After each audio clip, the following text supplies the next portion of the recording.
In the twilight of the unknown, where shadows dance with secrets untold, lies a plane of existence where malevolence lurks.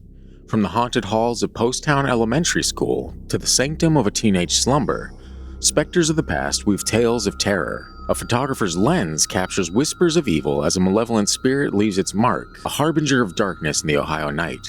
In the corridors of history, echoes of the past resonate, revealing the chilling embrace of the supernatural. From the phantom grasp of a shadowy figure to the pale visage of a ghostly child, there are moments in this life where a thinning veil is tangible. As the chocolate ghost of Key West's Banyan resort roams, stealing sweets and stirring souls, one question remains. Does sleep paralysis unlock the door to the beyond, where the spirits of the dead linger, waiting to be seen? We'll see you on the inside.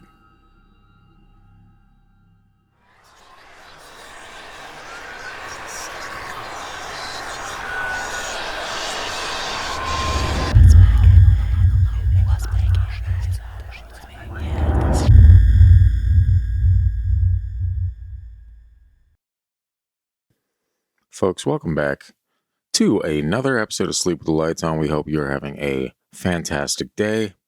My name is Scott. I will be your Sherpa up the mountain of weirdness on this lovely evening. This is my co-host and America's favorite wet blanket, Christian. How are you doing today, Christian? It's fascinating you'd call yourself a Sherpa.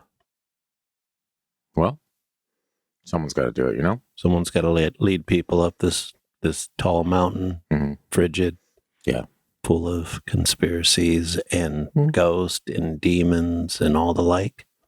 Some aliens, maybe. I mean, why not? Let's really, make it strange, shall we? We got a few very interesting stories for you today, two of which, and I was kind of mentioning it a second ago, seem like sleep paralysis encounters, but the third one, definitely not. So it's kind of like a mixed bag, a grab bag, if you will, of just random strangeness. Sleep paralysis stories are always fun. I'm not sure. Have we done a sleep paralysis episode of Sleep with the Lights On? I don't believe so. I don't think so either. But part of me is in my head screaming episode 8, and I don't know what episode 8 was. But yeah, so maybe episode 8. Who cares? Honestly, we're getting into this. Folks, if you are not already, follow us on social media at Freaky Deaky Pod, wherever you're at, or TFT Paranormal on TikTok, if that's more your speed, where Christian will at some point take over and start posting random videos there. But you are on YouTube right now. And so if you have not yet, be sure to subscribe if you're a fan of paranormal experiences, dry humor, nonsensical soundboards if you listen to the podcast, and of course the dueling opinions of believers and skeptics all over the world. It's a real good time, depending on who you ask. And if you ask our YouTube Shorts audience, it's not a real good time. But that's fine, honestly, because hey, guess what? You guys, all right? Gonna bleep that out. It's fine. Calm down, Scott. Let's get into this story, huh? This first story is called Malevolent, and it is by Tom Dallas. About 6 years ago, I was working on a film for a friend as the film's AD. The location was supposed to be haunted. Poasttown Elementary School near Middleton, Ohio, maybe? I don't know, it's Ohio. Maybe it is Middletown. You know what I mean? Yeah, let's ask the boys of the hole. Middleton is what sounds right. We're going to go with that. I did some scout location for this film and was at the school shooting some photographs to be used later when we mapped out the film. I really love saying the word film. Film. A bit pretentious, but it's fine. I do some film work myself. Someone important to me was with me and was also taking pictures, mainly for themselves. I felt an uneasy presence while there. Shortly after this, I had a virus attack my heart and landed me in the hospital for an overnight stay and tests to make sure it was not a heart attack. A few weeks later, we started filming, and I was on set of this location each day before anyone else and stayed after everyone else. I had no paranormal experiences while filming, although almost everyone else with the cast and crew gave various accounts of something paranormal happening to them. We finished the film and moved on. However, shortly after this, the person who went with me during the location scouting had a nervous breakdown. Their whole personality changed, and to be honest, they have not been the same since. A couple of months ago, a group of friends wanted to, quote, ghost hunt this location. As a photographer, I was glad to go just so I could shoot some staged spooky shots. Some of my friends were using an EVP, again, something I don't recommend. My wife and I were in another part of the building, but when I met up with the group, they immediately asked me who this person was. The EVP first mentioned my name, and then the name of the other person. The person they named was the one who had gone on the location scouting with me and had the breakdown. It also mentioned our location in Ohio. For this, I do have the printed EVP as evidence, but I felt then, as I do now, that this was an evil presence, a malevolent Elohim, which is Hebrew for spirit, a demon that was letting me know that it knew me and what happened. Wow. That is a little freaky. It's just weird that would happen, like in general, like they go back to this place and whatever the EVP thing is just like, hey, it's Tom Dallas. And remember this guy when he had that weird freak out? Remember when he brought that girl that wasn't his wife that was very special to him, and then she had a breakdown? I feel like we're adding to the story now, but we're making it ready for film. Yes, of course, film magic. Yeah, I don't know what to do in a situation like that. That'd just be kind of unsettling a little bit, you know? I don't know, man. Are you telling me if you went to a place, you're shooting photographs in what already looks like a haunted location, right? And then after you're at that location, your friend has this meltdown, breakdown, never been the same since. And then you go back with other friends that want to ghost hunt the location, and they capture an EVP of a ghost saying your name, and then the name of the friend that was with you originally. That wouldn't do anything for you. You'd just be like, it's probably my brain, or it's probably my friend's brains, or the ghost's brain. This is your brain on drugs. You know, there's so many options you can go with, I'm sure, but that wouldn't do anything for you. Like, you wouldn't second guess that at all or think about it for a moment. Be like, oh, maybe there is a other side, perhaps. No, they lost me at EVP. Where would they find you again, Christian? Probably not anywhere near saying EVP is evidence, when it's really just evidence of you hearing a sound that has been suggested to you. Now, look, I will go out on a limb here and say that obviously a lot of EVPs that people catch or record, you can easily listen to that and make up any number of things, right? But especially on ghost hunting shows. Yeah, the majority of them are on ghost hunting shows. And yes, most of them are, it's like, did you hear that? They asked if we went to Rite Aid earlier. You're like, no, I didn't hear that at all, actually. But in this case, this guy is not, I mean, it was clear enough that not only this dude can recognize his own name and the name of the person he was with previously, but his friends were the one that were like, yo, we heard your name on this. Listen to this. He listens to it and he's like, oh, jinkies. There's some spirits afoot. Spirits. Elohim. The Elohim, yeah. I know, first film, and then we go into like Hebrew with El. I'm like, okay, guy. Like we know what the Elohim is. We get it, my man. We get it. Yeah. Anyway, that was that's a fun one. I like that one. Getting into the second one, actually, what do you guys think of that story before we dive into this next one? Is that, are you more on Christian side where you think all EVPs are just nonsense? Or do you think that, as is tradition for this show, Christian is once again proving himself to be incorrect? I am wrong. And EVPs sometimes are actually great evidence. Can I say? You cannot. I'm so glad you asked. That the Elohim do not belong in a simple ghost story with EVP and film. It just seems like it's a far stretch for your typical haunting. I mean, if I hear Elohim, I feel like the world's about to end, according to scripture. Again, that's a great dramatic way of putting it, you know? I think that word was an attempt to add some dramatics into the story. It could have been. That maybe weren't needed. Yeah, to an extent, but at the same time, you're also triggered by anything, you know, Hebrew or religious, and it's the demon inside you that gets all tickled, you know? He's like, oh God, is someone believing in something? Oh, this can't be. Sacrilege. Yeah, so it's almost par for the course that you would lose your mind on it. And you losing your mind is a very calm losing your mind, where most people, like myself included, will just freak the fuck out, start throwing things all over the place. You losing your mind is just like, no, well, hold on a second. You know? Hey, at least it wasn't Nephilim. Yeah, there's time.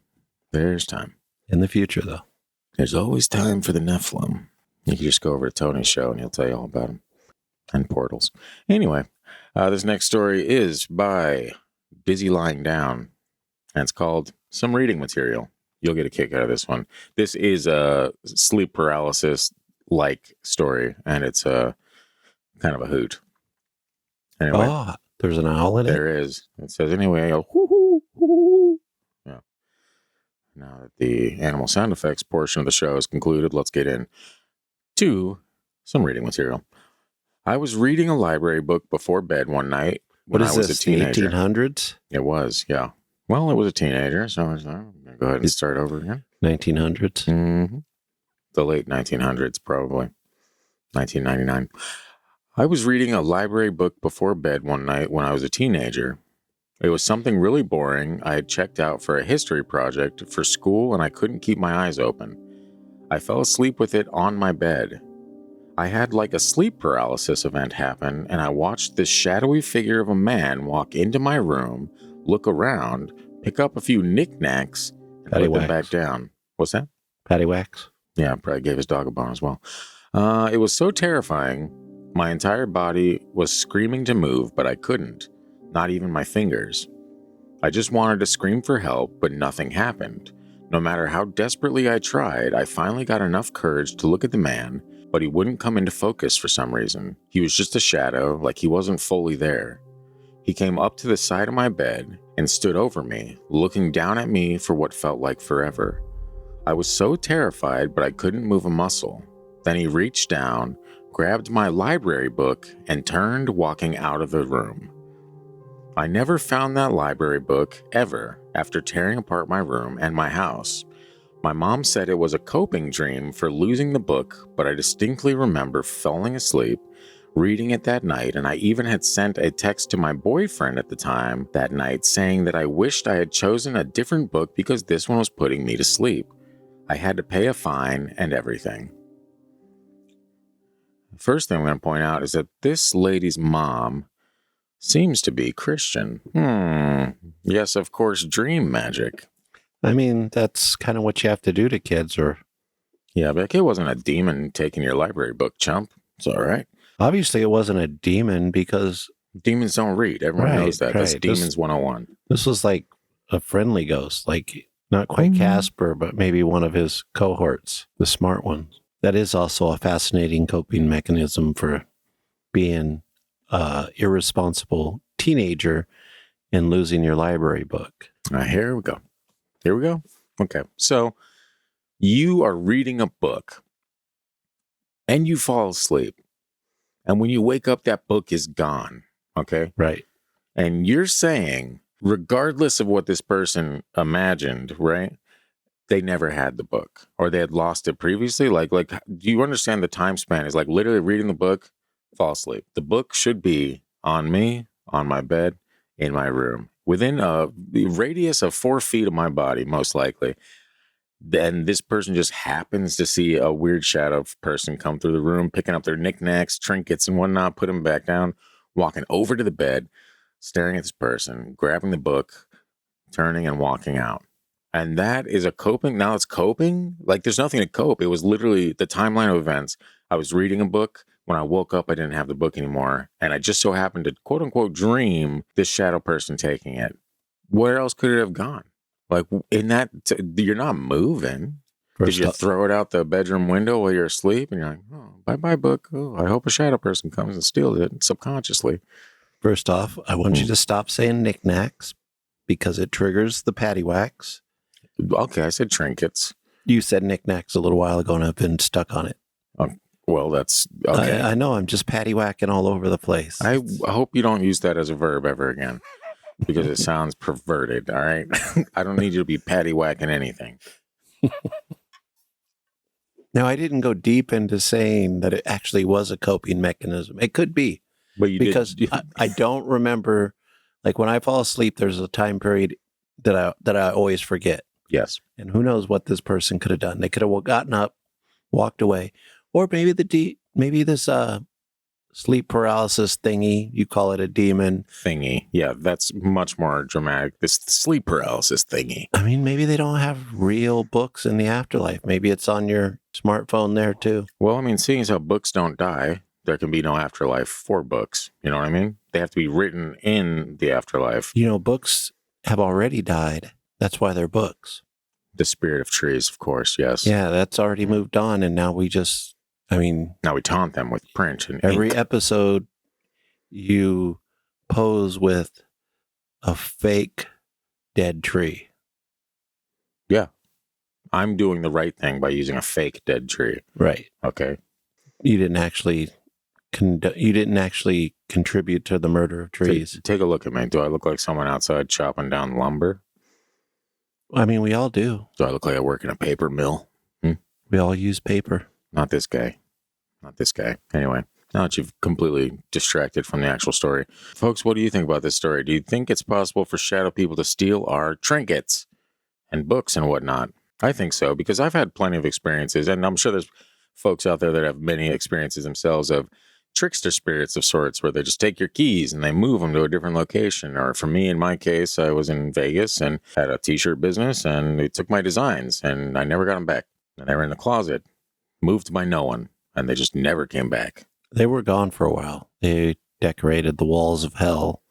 And then when they found another artist to torture, they gave them back and just put them in the closet to try to test your sanity, which is what these things do. And for instance, this particular sleep paralysis entity stole this person's book to make them think they were going insane, and also to cause problems between the parents. Yeah, because the parents didn't believe, and the parents never believe, and that's a problem. No.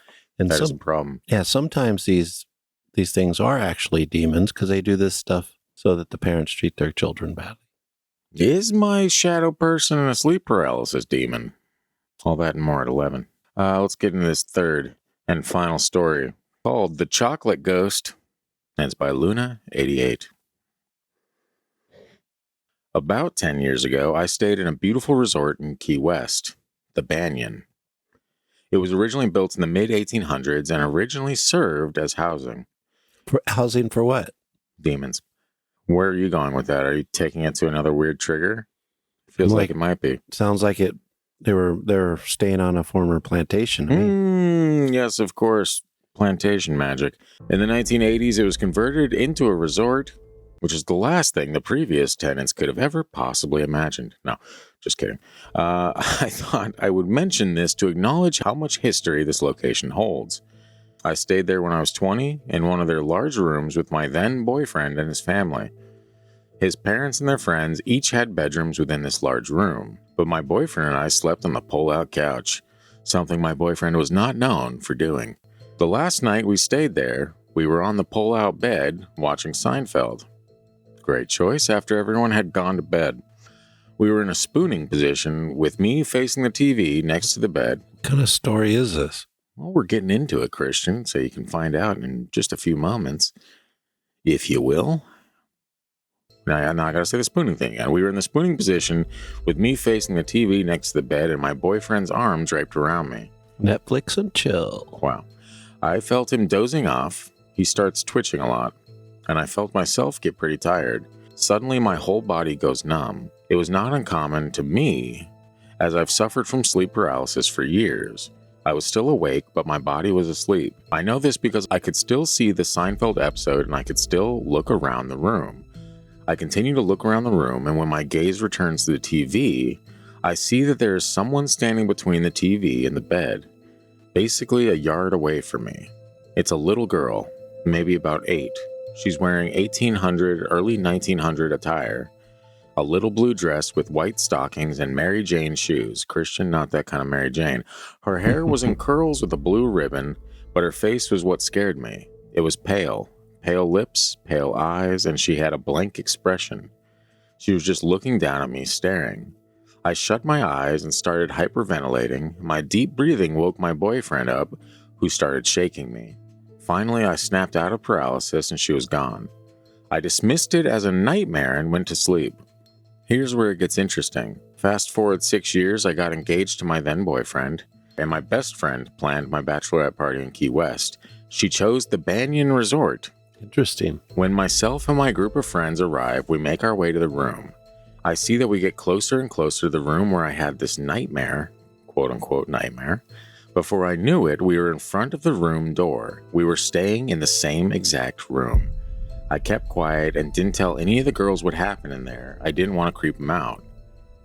That is until the final night we were there. I told him everything I just wrote above. My best friend decided to Google the resort's history, and it turns out the exact room we were staying in was haunted. And not just haunted by anyone, it was haunted by the ghost of a little girl. They call her the chocolate ghost because she is notorious for stealing chocolates from housekeeping, the type they leave on top of the pillows. So this confirmed that I indeed saw a ghost and was not dreaming. But does it also confirm something else? Does it maybe confirm that sleep paralysis opens up a type of door to the other world? Because in all of my, quote, episodes, I'm hearing and seeing things that are, quote, not there. It makes me wonder. And Christian, now to kill that belief, you say, nope, right? I say maybe people in these kind of instances are just seeing history. And also fascinating that they went and looked it up. Smart move. That is the move, yeah. Yeah, and found a similar story. I'm always fascinated by like the sleep paralysis stuff because is that your brain forming something, or are you seeing, as you said earlier, when speaking of Tony, a portal into another place? A glimpse beyond. That makes a little bit more sense than seeing a ghost. I don't know why portals or just seeing into different dimensions makes a lot more sense to me than ghosts. Yeah. Well, if you're looking into different dimensions or a portal, aren't you technically kind of looking into a ghost? Not what if they existed at the same time as you?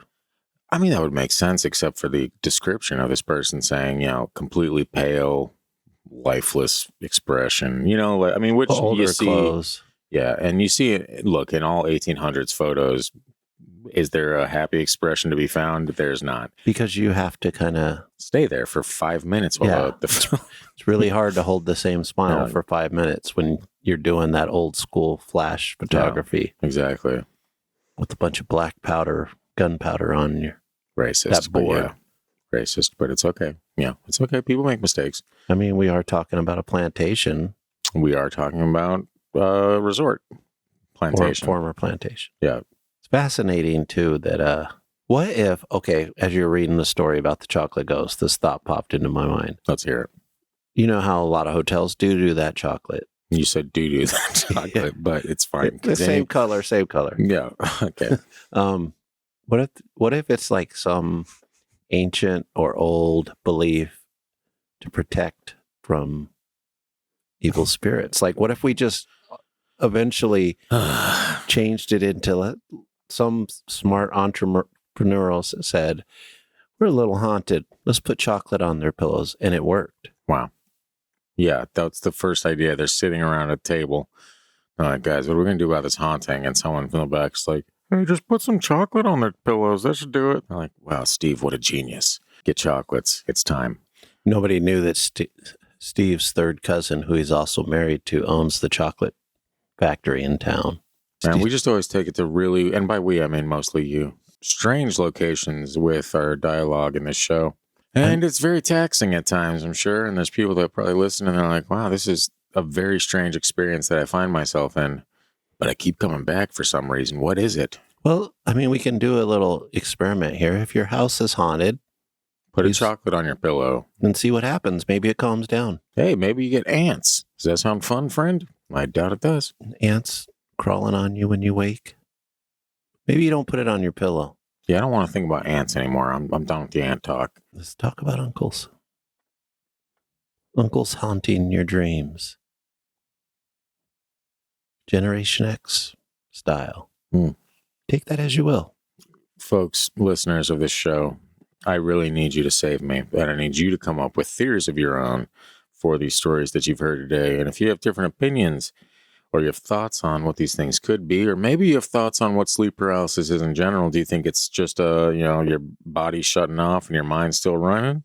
Or do you think it's you glimpsing the other side? Do you think these visions that people have under these sleep paralysis episodes, do you think that it's possible that the things these people see are indeed spirits or spooks or, whatever, demons? They're not. Or do you think it's just your mind playing tricks on you while your body slumbers? And whatever you put down there, I guarantee it's better than what he just said, especially about the chocolate bit. We all know that's a lie. We, in our heart of hearts, I think, and I think you know it's. I don't know why that seemed like a brilliant way to placate a ghost. Wow, placate. And if it's a demon, it's even more important to use chocolate because demons love chocolate. Yeah, because a minute on the lips, a lifetime on the hips, and demons are all about image. These hips don't lie. These hips do lie. Your hips lie nonstop, Christian, and you know it. With all that being said, what was your favorite story from the episode? The last one. You like the chocolate ghost? That one's really fun, especially the part where, you know, she gets engaged after all this nonsense. Then this is almost a decade down the road. And her best friend books the exact same resort she had this experience at. And not just the same resort, the exact same room. And I didn't include it in the story itself, but there was, the friends were talking, or the friends, in the comments section, there's people asking if she thought that maybe it was drawing her to the room, like back to the room somehow. And that's kind of a creepy thing to think about, you know? An entity like this had that much control. They would have gotten rid of us humans a long time ago. I just think it was happenstance, coincidence, set in motion. Time is a flat circle. So this person being in the room 6 years ago and now is really just... The ghost is like, oh, you're still here, huh? Well, in the time is the flat circle theory, she's there at the same time in both places. Always. Yeah. Yeah. Forever. And then she turns into a ghost because there's two of her. Right. At some point she'll die. There'll be three of her. Isn't that fun? Hey, look, guys, we figured it out. The system perpetuates itself. The system perpetuates itself. And that's where we leave you, friends. Once again, be sure to, if you are a fan of the paranormal and nonsensical soundboards and a overwhelmingly large heaping dose of dry humor, then you're going to want to check out our companion podcast, The Freaky Deaky, which drops fresh episodes every single Thursday wherever you get your podcasts. And you can also do yourself a solid, join the Facebook group, follow us on social media, and give us episode suggestions. If you have stories of your own that you want to hear on the show, submit it to the gang at thefreakydeaky.com or visit the website www.thefreakydeaky.com where you can click that beautiful button that says submit a story, type it up, send it in, whammo. And while you're there, visit the merch store. I'm telling you, these are some incredibly sick, dank, dope designs, and you're going to want to see them. And you're going to want to purchase them, and you're going to want to buy every single thing on there for whatever reason for all your friends and family. And it's going to be fun, and it's going to be great, and it's fine, and everyone's having a good time. And remember, friends, to sleep with the lights on because you never know what is lurking in the shadows. The shadows. That's right, Christian. You did it. For once in your life on the show's history, you've done something right. I'm proud of you. One time. That's it. That's all I'm doing. Bye, friend. No. Mashed potato.